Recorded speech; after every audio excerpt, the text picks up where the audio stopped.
Your title right now is Admiral Retired? Is that how it works? Yes. Okay.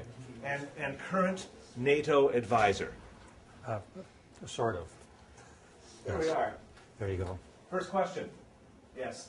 What are the things that you maybe become after? Be successful at what I was doing, which was to go to university as a naval cadet, and then proceed through a military career where if I had not been successful, I wouldn't have been advanced in rank.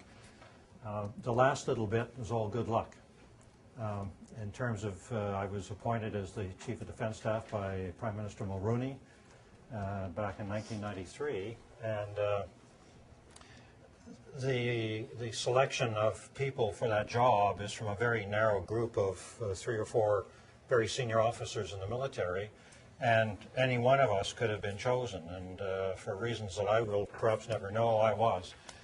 So the last little bit is really out of your hands completely, but getting to a position of being there really required hard work, dedication, and being successful at what I did. Please. What are the responsibilities of being an admiral? Well, as the Chief of Defense Staff, I commanded all of the military in Canada. You know General Rick Hillier's name? Does that, you've read about him? Well, the job he's doing now was the one I did now some number of years ago. And you're really there's 2 aspects to the job. One is working with respect to the people in the military as the senior leader of all of the military in Canada. And then the other aspect of your job is advising the government of Canada about military matters, which is somewhat remote, and it's often a piece of the job that is not seen by the general population. But it took a lot, and you're put in a position where you don't have direct hands-on management. I mean, your teacher deals with you as a group. The principal of the school deals with all of the groups of classes in the school and all the teachers.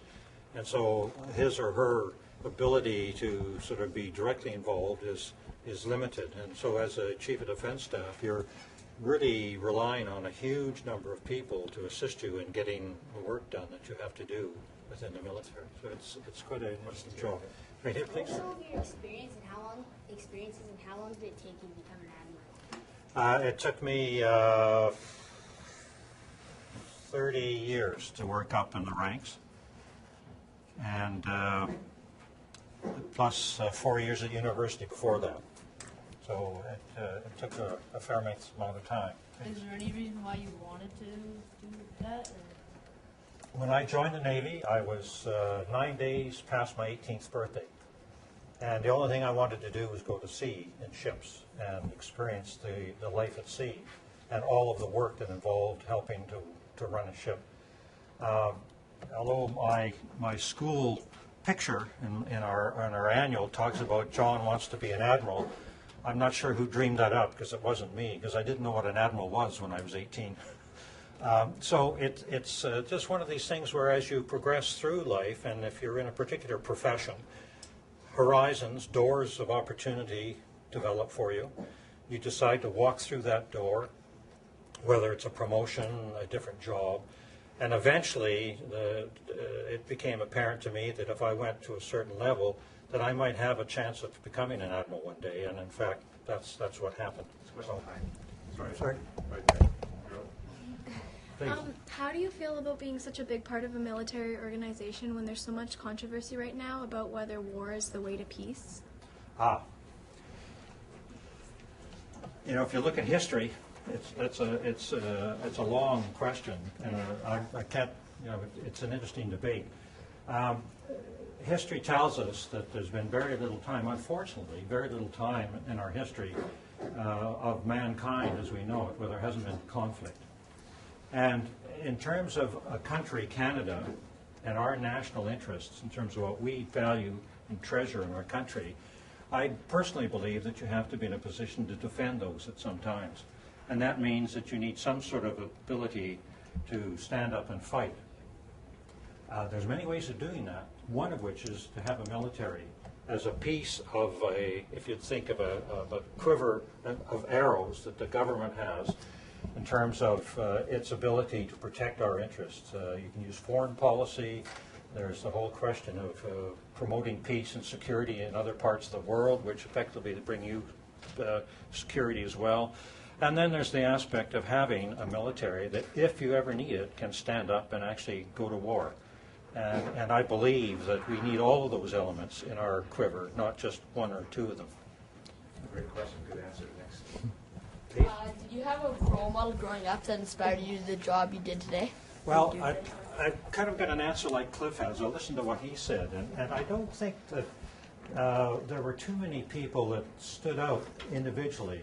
Although one man who's now long dead, was my math teacher in high school.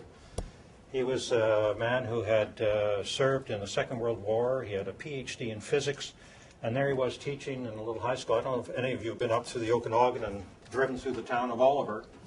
Well, that's where I went to high school, and here was this guy. He was a tremendous influence on quite a few of us in the school. But as Cliff had mentioned, I think I went through life looking at people in a broad sense, and looking at folks, my leaders. For instance, the captain of a ship that I served in, you'd look at him and say, nah, boy, that guy does some things neatly. I think I'll pick up some ideas. On the negative side of that, I also watched people who I thought were absolutely dumb and stupid, and I would never want to be like them. So there was kind of both elements of role models, good ones and if you wish, bad ones.